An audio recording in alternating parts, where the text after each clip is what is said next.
Hi. ഇന്ന് സംസാരിക്കാൻ പോകുന്നത് ഒരു എസ്സേയെക്കുറിച്ചാണ്. ആൽബർട്ട് കമു എഴുതിയ ദ മിത്ത് ഓഫ് സിസിഫസ് എന്ന എസ്സേയെക്കുറിച്ച്. ആൽബർട്ട് കമുവിൻ്റെ ലോകവീക്ഷണം ജീവിതം അബ്സേർഡ് ആണെന്നാണ്. എന്താണ് അബ്സേർഡ്? അബ്സേർഡ് എന്ന് പറഞ്ഞു കഴിഞ്ഞാൽ അത് പറയുന്നതിന് മുമ്പ് ഒരു കാര്യം ഞാൻ ചോദിക്കാം. എന്താണ് ജീവിതത്തിൻ്റെ അർത്ഥം? എന്താണ് എൻ്റെ പർപ്പസ്? ഞാൻ എന്തിനാണ് ജീവിക്കുന്നത്? ആരാണ് ഞാൻ? ഇങ്ങനെ പല ചോദ്യങ്ങളും ഒരു പ്രാവശ്യമെങ്കിലും നമ്മുടെ ഉള്ളിൽ നടക്കുന്നുണ്ടാകും എപ്പോഴെങ്കിലും. ഇത് ലോകവ ലോകവ്യാപകമായി മനുഷ്യന്മാർക്ക് പൊതുവെ വരുന്ന ചില ചോദ്യങ്ങളാണ്. എക്സിസ്റ്റൻഷ്യൽ ക്രൈസിസുകളാണ്.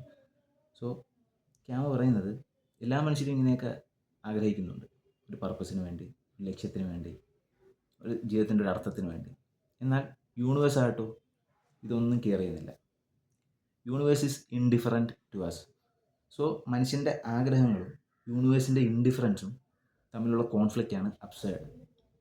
ക്യാമ പറയുന്നത് ജീവിതം അബ്സേർഡ് ആണെന്നാണ്. ഇതാണ് അദ്ദേഹത്തിൻ്റെ ആദ്യത്തെ പോയിന്റ്. ജീവിതം അബ്സേർഡ് ആണ്. പിന്നീട് അദ്ദേഹം എസ്സിലൂടെ ഡിസ്കസ് ചെയ്യാൻ ശ്രമിക്കുന്നത് ഇതിനെങ്ങനെ കോപ്പ് ചെയ്യാം, ഈ അർത്ഥമില്ലായ്മയെ എങ്ങനെ തരണം ചെയ്യാം. അതാണ് പുള്ളി ശ്രമിക്കുന്നത് ഈ എസ്സിലൂടെ. ഒന്നാമതായിട്ട് പുള്ളി കൺസിഡർ ചെയ്യുന്ന ഒരു വിഷയം സൂയിസൈഡ് എന്നാണ്. അതായത് നത്തിങ് മാറ്റേഴ്സ്, എന്തുകൊണ്ട് സൂയിസൈഡ് ചെയ്തുകൂടാ? അതൊരു ഓപ്ഷൻ അല്ലേ? പുള്ളി പറയുന്നത് ഈ അപ്സൈഡിനെ മറക്കാനായിട്ട് നമ്മൾ അപ്സൈഡിൽ നിന്ന് ഒളിച്ചോടുകയല്ല ചെയ്യേണ്ടത്, അതിനെ നേരിടുകയാണ് ചെയ്യേണ്ടത്. അതുകൊണ്ട് തന്നെ സൂയിസൈഡ് ചെയ്യുന്നത് ഒരു ഭീരുത്വമായിട്ട് ക്യാമ്പ് കാണുന്നു. അതുകൊണ്ട് അദ്ദേഹം അത് റിജക്റ്റ് ചെയ്യുകയാണ്. രണ്ടാമത്തെ ഒരു കൺസിഡറേഷനോ ആയിട്ട് ക്യാമ്പ് കരുതുന്നത് നമ്മളെല്ലാവരും പൊതുവെ ചെയ്യുന്നൊരു കാര്യമാണ്, മീനിങ് കണ്ടെത്താൻ ശ്രമിക്കുക, നമ്മുടേതായിട്ടുള്ള ഒരു മീനിങ് ഉണ്ടാക്കാൻ നോക്കുക. മതങ്ങളിലൂടെ ആകാം, ദൈവങ്ങളിലൂടെ ആകാം, അല്ലെങ്കിൽ വേറെ വല്ല ആശയങ്ങളിലൂടെ ആകാം. നമ്മൾ നമ്മുടെ മീനിങ് ഉണ്ടാക്കുന്നു. ഇതും ക്യാമ റിജക്റ്റ് ചെയ്യുന്നുണ്ട്. അതിന് പറയുന്ന കാരണം ഇത് ഫിലോസോഫിക്കൽ സൂയിസൈഡ് ആണെന്നാണ്. ഒന്നാമത് സൂയിസൈഡും രണ്ടാമത് ഫിലോസോഫിക്കൽ സൂയിസൈഡും. മൂന്നാമതായിട്ട് പറയുന്ന രീതിയാണ് പുള്ളിയുടെ രീതി. അതാണ് പുള്ളി റിവോൾട്ട് എന്ന് പറയുന്ന ആശയം കൊണ്ട് ഉദ്ദേശിക്കുന്നത്. എന്താണ് റിവോൾട്ട്? റിവോൾട്ട് ജീവിതത്തിൻ്റെ ഈ അർത്ഥമില്ലായ്മയെ, ഈ അബ്സേഡിറ്റിയെ അങ്ങ് അക്സെപ്റ്റ് ചെയ്യുക. അതെ, ജീവിതത്തിന് അർത്ഥമില്ല, അതുകൊണ്ട് ഞാൻ തളരുന്നില്ല, ഈ അർത്ഥമില്ലായ്മയിലും ഞാൻ ജീവിക്കുക തന്നെ ചെയ്യും എന്ന ഉറപ്പ്. അതാണ് പുള്ളി ഈ അബ്സേഡിറ്റി മറികടക്കാനുള്ള വഴിയായിട്ട് കാണുന്നത്. സോ ഈ പോയിന്റ് പറയാനായിട്ടാണ് പുള്ളി സിസിഫസ് എന്ന് പറയുന്ന ഒരാളുടെ കഥ കൊണ്ടുവരുന്നത്. ആരാണ് സിസിഫസ്? സിസിഫസ് പണ്ടത്തെ ഒരു ഗ്രീക്ക് രാജാവാണ്. പുള്ളി ഗ്രീക്കിലെ കുറേ ദൈവങ്ങളെ ദേഷ്യം പിടിപ്പിക്കുന്നു. ലോങ് സ്റ്റോറി ഷോർട്ട്, ഈ ദൈവങ്ങൾ സിസിഫസിനെ ശിക്ഷയ്ക്ക് വിധിക്കുന്നു. ശിക്ഷ എന്താണെന്ന് വെച്ചാൽ ഒരു വലിയ പാറക്കല്ല് ഇദ്ദേഹം ഒരു മലയുടെ അടിയിൽ നിന്ന് ഉരുട്ടി ഉരുട്ടി ഉരുട്ടി മുകളിൽ കൊണ്ടുപോകും. തൊട്ട് മുകളിലെത്തുമ്പം അത് നേരെ ഉരുണ്ട് പിന്നെ അടി വരും. പിന്നെയും പുള്ളി ഇതെടുത്തുകൊണ്ട് പോയി മുകളിൽ കയറ്റും, പിന്നെയും നിലത്ത് വരും. ഇത് തന്നെ ചെയ്തുകൊണ്ടിരിക്കണം.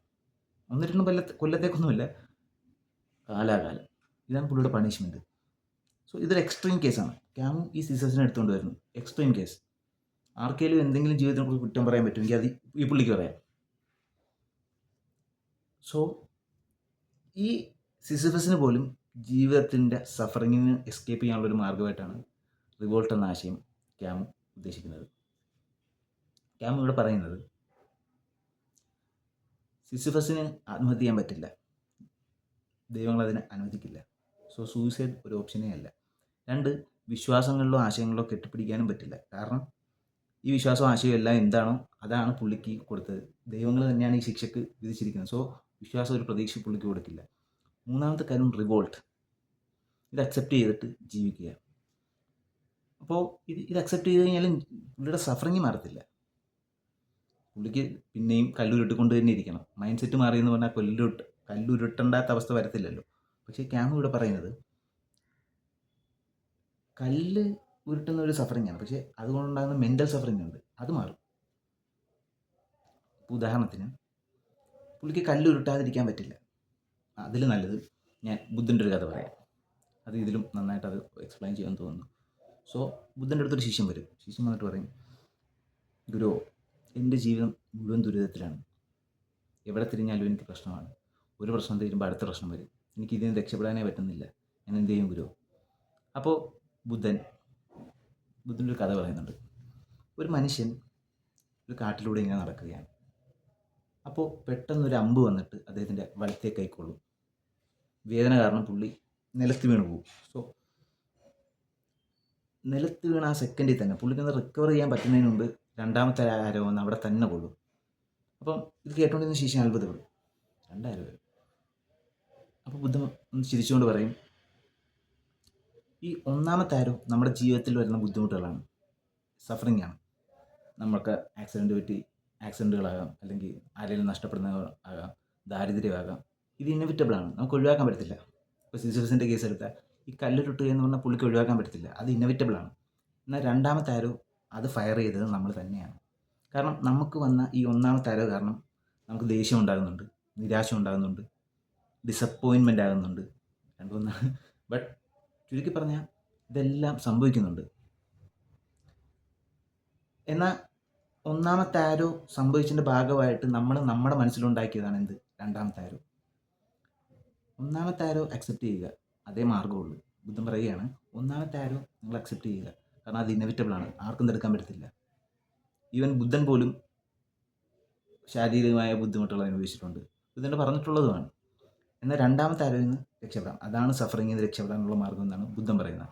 അതുപോലെ തന്നെ സിസിഫസിൻ്റെ മൈൻഡിൽ ഈ സഫറിങ്ങിൽ നിന്ന് രക്ഷപ്പെടാൻ പറ്റത്തില്ലെന്ന് ഉറപ്പുണ്ട്, പക്ഷേ അത് പുള്ളിയെ തളർത്തുന്നില്ല.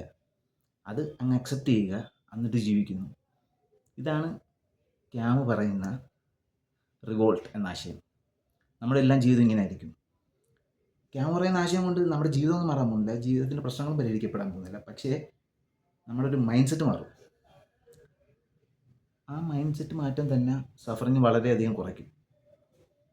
ഇതാണ് ആൽബർട്ട് ക്യാമു അദ്ദേഹത്തിൻ്റെ ദ മിത്ത് ഓഫ് സിസിഫസ് എന്ന എസ്സേയിലൂടെ പറയാൻ ശ്രമിച്ചത് എന്നാണ് എനിക്ക് തോന്നിയത്. സോ ഇതാണ് പറയാനുണ്ടായിരുന്നത്.